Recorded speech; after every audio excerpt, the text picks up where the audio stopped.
राधे महाराज जी। आपके चरणों में कोटि कोटि प्रणाम।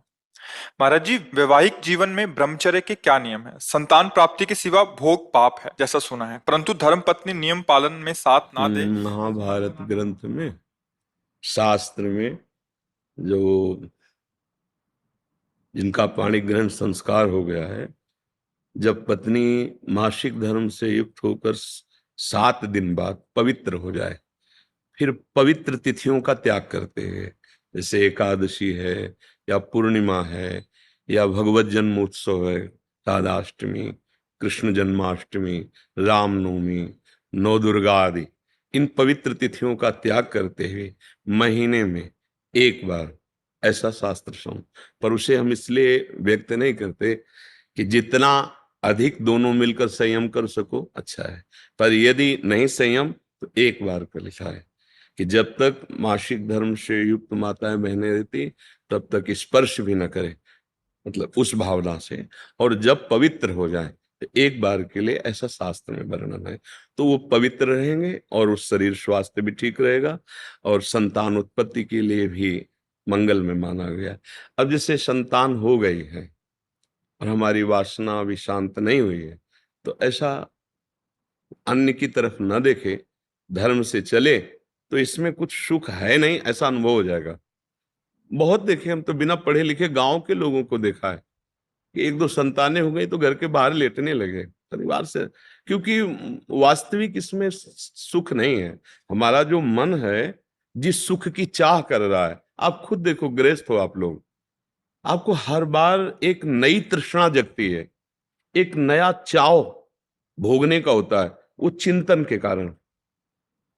ऐसे इस शरीर से नहीं तो इस शरीर से, इस प्रक्रिया से तो नहीं इस प्रक्रिया, और उन प्रक्रियाओं को, उन शरीरों को भोगता है, पर फिर भी एक नई तृष्णा, मतलब सुख नहीं मिला। नहीं तो ऐसा ना जैसे हम प्यासे, पानी मिल जाए तो हाँ भाई तृप्ति हो गई, जैसे केवट जी कह रहे हैं, अब कछुनाथ न चाहिए मोरे। तो हमारा जो मन सुख मांग रहा है, वास्तविक वो सुख निरंतर वाला मांग रहा है, जिसमें दुख का लेश न हो और आनंद ही आनंद हो। अब हमारा ज्ञान के कारण चिंतन बदल गया, हम देहाभिमान भाव से हो गए कि मैं पुरुष हूं। अब हमारी मांग 5 ज्ञानेंद्रियों और मन के सहित, मना कष्टान इंद्रियाणी प्रकृति स्थान कर सती। अब वो प्रकृति से सुख चाहने लगा, हर इंद्रिय अब हमारी प्रकृति भोग में। और इसका नाम भगवान ने गीता में रखा है दुखालयम अशाश्वतम। तो हर भोग का अंतिम परिणाम खाली हाथ, अशांति और भारी भोग तृष्णा। जो जितना भोगता है उतना ही कामी होता जाता है। जैसे आग में घी डालते रहो तो बढ़ेगी ना, ऐसे भोग तृष्णा है। तो अपनी भोग तृष्णा हम पूरी त्याग नहीं सकते, इसलिए हमारे को प्रवृत्ति मार्ग मिला है, गृहस्थ धर्म, पाणिग्रहण संस्कार, धर्म पूर्वक पत्नी को स्वीकार करके दोनों एक दूसरे की मनोवृत्तियों को मिलान करें, धर्मयुक्त, अर्थात एक दूसरे से प्रेम बनाए हुए आजीवन, अन्य दूसरे का कैसी भाव से। तो जितना अधर्माचरण होगा उतनी वासना बढ़ती चली जाएगी, और जितना धर्माचरण होगा तो धर्म के प्रभाव से वासना शांत होती चली जाएगी। तो इसीलिए व्रत नियम लगा दिया गया कि आपने जो पाणी ग्रहण किया है बस उसमें, और उसमें भी 1 महीने में एक बार, जो हमने शास्त्रों में पढ़ा कि मासिक धर्म के 7 दिन, 7-8 दिन तक बिल्कुल नहीं, और जब वो पवित्र हो जाए तब फिर ऐसा करें। ऐसा अभी परसों ही वो चीजें हम सुनाते इसलिए नहीं है कि भ्रष्टाचार बढ़ा हुआ, कौन धर्म की बात मानेगा। गर्लफ्रेंड बॉयफ्रेंड, आज ब्रेकअप दूसरे के साथ, फिर कल उससे, ये क्या है, ये क्या है? ये संस्कार है हमारी नई पीढ़ी के। इस पर इसलिए हमारा बिल्कुल, हमारा हृदय जल जाता है। आप लोग क्या कर रहे हो अपने जीवन के साथ? खिलवाड़ कर रहे हो। जब तुम ऐसे हो फिर पाणी ग्रहण करोगे तो तुम्हें प्रीति होगी अपने पति से, तुम्हें प्रीति होगी अपनी पत्नी से, तुम्हारा भाव बनेगा? बिल्कुल नहीं बनेगा। पूरी गृहस्थी चौपट, पूरा हमारा जीवन चौपट हो जाएगा। नई नई चाट लग गई है। हम कई बार उदाहरण में दिया है कि यदि आपका होटलों में खाने का अभ्यास बन गया ना, तो घर की रसोई अच्छी नहीं लगेगी। ध्यान रखना, अगर एक पत्नी से चलोगे व्रत लेकर धर्म से, एक सीमा, और धर्म की पूर्ति के लिए संतान उत्पत्ति क्रिया, और बाद में निवृत्त होकर भगवान को प्राप्त करना। अगर आप व्यभिचार करेंगे तो इतनी आसक्ति बढ़ जाएगी, अब आप लोगों को क्या बताना है। अवस्थाएं हो रही, पर मन की दशा को देखो क्या है। पैसा है तो आप पैसे के बल से कौन सा व्यभिचार कर रहे हैं, आप देख लो ना, अपने जीवन को देख लो, हमें क्या बताने की जरूरत है। क्योंकि हम तो शास्त्र के इशारे को देखते हैं कि अगर मन भगवान में नहीं लगा तो तुम चाहे 90 वर्ष के हो, वही मन मांगेगा जो जीवन भर मांगा है। तुम्हारी वासना तुम्हें जलाएगी, भ्रष्ट करेगी, नीचे गिराएगी। इसलिए भाई अब हमारा तो इस विषय में बोलने की हिम्मत ही नहीं रह गई है। हिम्मत तो तब हो ना जब आपके आचरण पवित्र हो। 20-25 तक पहुंचते पहुंचते आपने अपना सर्वनाश कर दिया अन्य क्रियाओं से, अन्य वासनाओं से। कैसे बताए, कैसे बताए, कैसे तुम पवित्र होगे, कैसे तुम्हारा जीवन पवित्र, कैसे गृहस्थ धर्म तुम्हारा वो अपनी तरफ, आप अपनी तरफ, ये गृहस्थी है। अरे दोनों एक, चाहे दुख आवे चाहे सुख आवे, बाहु से बाहु मिला करके आगे बढ़ते हुए धर्म पूर्वक, तो संतानें पवित्र उत्पन्न होंगी, समाज में आप सुख वर्धन करने वाले बनेंगे। नहीं आपस में एक दूसरे से विरोध होगा और फिर तो बच्चा समय तो ऐसा आ रहा है कि अब धर्म ग्रंथों में जो लिखा हुआ है वो लिखा हुआ ही केवल है। विदुर जी महाराज के वचन है कि जब स्त्री मासिक धर्म से पवित्र हो जाए तब पुरुष संतानोत्पत्ति की भावना से, अब मान लो संतानोत्पत्ति नहीं चाहिए, अब वासना है, तो अन्य जगह जाने की जरूरत नहीं है। आपने धर्म पूर्वक दोनों ने स्वीकार किया है, वहां कोई पाप नहीं होगा। अन्य जगह पाप हो जाएगा, अन्य जगह बुद्धि भ्रष्ट हो जाएगी। और अगर दोनों मिलकर धीरे धीरे इसके रहस्य को जान जाओ, किसमें सुख नहीं, अंतराय बढ़ाते चले जाओ, तो दोनों महात्मा हो जाओगे, दोनों भगवत प्राप्ति के योग्य हो जाओगे। ऐसे चला है। देखो प्रीति में सुख है, प्रीति में सुख है। वास्तविक देखो, जब आपको किसी से प्रेम हो जाता है वास्तविक, वो काम चीज अलग है, चेष्टा अलग है, काम चेष्टा, काम क्रिया, प्रीति। तो प्रीति में उसके दर्शन से, संभाषण से, उसको खिलाने से, पिलाने से, उसको सुख देने से एक हृदय में विशेष आनंद आता है। अपने प्यारे को सुखी देख करके एक सुख आता। अब यहां क्या है, अपने प्यारे से प्यार नहीं है, स्वार्थ खेल रहा है, वासना खेल रही है। आप देखो ना, नहीं ऐसा नहीं हुआ है।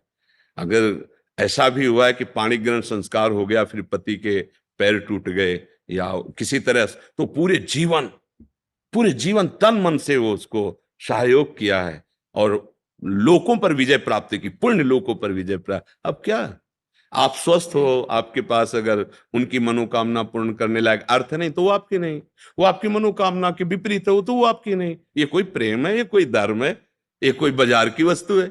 आज का समाज, भगवान बचावे, हमारी मति गति के तो परे है, पर आप सब हमारे घर के हैं, आप हमारी आत्मा हैं, इसलिए हम सलाह देते हैं, जो हुआ सो हुआ, अब सुधार लो। ऐसे आचरणों से किसी को ना यहाँ शांति मिलेगी ना परलोक में शांति मिलेगी, बिल्कुल नहीं। ये सब अधर्माचरण है। धर्म पूर्वक चलोगे तो निश्चित जो एक योगी को परमात्मा मिलता वही आपको मिल जाएगा, क्योंकि आपका मार्ग प्रवृत्ति मार्ग है। धर्म पूर्वक पाणी ग्रहण संस्कार करो, अतिथि सेवा, साधु सेवा, परिवार सेवा, समाज सेवा, देश सेवा करते हुए भगवत प्राप्त हो। दोनों की बात है, लक्ष्य दोनों का भगवत प्राप्ति, मंगल है, धर्म है। तो अपने अपने धर्म से चला जाए तो आज भी शांति है, विश्राम है। देखो आपको केवल अपनी पत्नी से प्यार हो और उसको केवल आपसे प्यार हो, आप पूरा काम करके आए 10-12 घंटा बाहर से, जब घर आएंगे ना तो देखने मात्र से थकान मिट जाएगी। प्यार का एक व्यवहार, प्यार का एक वातावरण और संबंध नहीं, केवल आप देखने को पति पत्नी हो। तो जब थकित आएंगे तो आग तुम्हारे हृदय जल जाएगा। उसका अलग व्यवहार, उसका अलग व्यवहार, क्या जीवन। अब सोचो प्रवृत्ति स्वीकार किया तो क्या जीवन। अब वो कैसे स्वीकार करे आपको, या आप उसे कैसे स्वीकार करे। आपके पास पैसा है, दसियों लोगों से आपका व्यवहार है, अब मानसिकताएं बदल रही हैं बहुत बहुत। इसलिए अगर मंगल चाहते हो यहां और वहां तो होश में हो जाओ, नहीं हर कर्म का फल आपको मिलेगा। तो देखते हो ना, जेल में आ जाकर जानकारी करो तो आधे से ज्यादा लोग इसी में बंद हैं। तो जब यहाँ की जेल कानून, तो आपको परमार्थ का जो अध्यात्म का है जो निर्णय है वो तो दंड मिलेगा ही। ऐसा नहीं है कि जो मनावे सो कर लो। इसलिए धर्म से चलो, नाम जप करो, पवित्र भोजन पाओ। और ये जरूर ध्यान रखो, अगर आप अपने माता पिता की सेवा नहीं की, जो घर में वयोवृद्ध जन है, जो अब वास्तविक उनको आपकी जरूरत है, तो आप कितना भी धन कमा लो कभी शांति प्राप्त नहीं कर सकते। जिसने अपने माता पिता को वृद्धावस्था में दुत्कार दिया, उनकी सेवा नहीं की, कोई भी हो कहीं भी हो, उनकी जो पोषण वृत्ति तुम्हारे प्रति वो तो कभी साथ देगी नहीं। चाहे जितना वो कष्ट में हो, यही चाहेंगे मेरे बच्चा और बहू सुखी रहें, लेकिन सिस्टम जो विधान है वो आपको चैन नहीं लेने देगा। आपके बच्चों के ऐसे आचरण आगे होंगे कि आप जिंदा जलोगे हृदय में देख देख कर और अशांत रहोगे। बहुत धर्म से चलो, माता पिता साक्षात भगवान है। कैसा प्यार दिया है यार, मेहनत करके एक एक पैसा जोड़कर ट्यूशन पढ़ाया, पढ़ा लिखा, अब नौकरी मिल गई, और वो जो पूरा जीवन आपके लिए, अब वो आपको खटकने लगे हैं। नहीं, नया ब्याह किया, देश विदेश घूम रहे हो, उनको पानी की जरूरत है, खवाने पियाने की जरूरत, छोड़, कभी शांति नहीं मिलेगी। माता पिता की सेवा, हाँ धन कमाओ, खूब कमाओ, पढ़े लिखे हो धर्म पूर्वक, पर नियम ले लो। अगर ब्याह ना हो तो ब्रह्मचर्य रहो, किसी को स्वीकार करो। भोग वासना है तो ब्याह स्वीकार करो, और जिसको स्वीकार करो, फिर अगर वो विपरीत भावना से निकल जाती है तो राधा राधा राधा तेरा मार्ग लग, मतलब मेरे भाग्य में विषय सुख नहीं है, अब मैं निश्चिंत होकर अपने माता पिता की सेवा करूंगा, जैसे भी बनेगा जीवन निर्वाह करूंगा, असत आचरण नहीं करूंगा। अगर फिर कहीं संयोग बन जाता है तो फिर उसे धर्म से स्वीकार कर लो, चलो कलयुग है, फिर स्वीकार। अधर्म आचरण नहीं, व्यभिचार फिर भी नहीं, क्योंकि वो तुम्हारी दुर्गति कर देगा।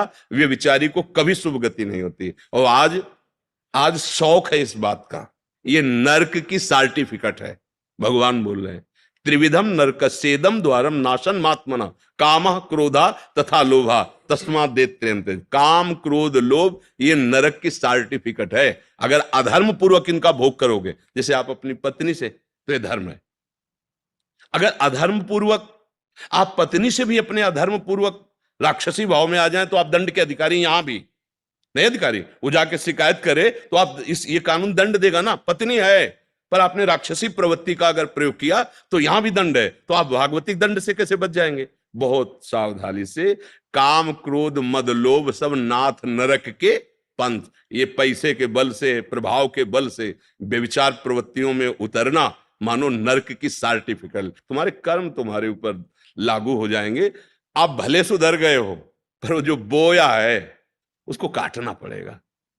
अवश्य में वो भोक्तव्यम। इसलिए भाई बहुत होश से, भगवान की कृपा है कि हम आप मिलकर धर्मशास्त्र की वार्ता कथन श्रवण कर रहे हैं, तो इसको व्यर्थ न जाने दें। अभी तक जो भूल हुई हुई, अब आगे हम संभाल लें। अगर आगे संभाल लेंगे ना तो सड़ा गोदाम पीछे करके नया माल लगा दो, वो खत्म हो जाएगा। ये नया है, मंगल कर देगा। हमारा जो गलत आचरण वो हमें बख्शेगा नहीं। अगर भजन नहीं किया, सत आचरण में नहीं चले, माता पिता का दुलार जो हमें मिला उसका हम परोपकार, हम कृतज्ञता, उनको वैसे ही दुलार करें। अब वृद्धावस्था आ रही है, हम इसलिए बोल रहे हैं कि बहुत से उदाहरण हमारे सामने हैं। अब वो शौच चारपाई में ही कर रहे हैं, कोई उठा, नौकर थोड़ी करेगा। नौकर तो क्या बर्ताव करता है, आपको जैसे आपको दुलार उन्होंने किया था, अब अवसर आया है, आप दुलार कर लो, निश्चित मंगल हो जाएगा। लोक परलोक सब बन जाएंगे। धर्म से चलो, नाम जप करो।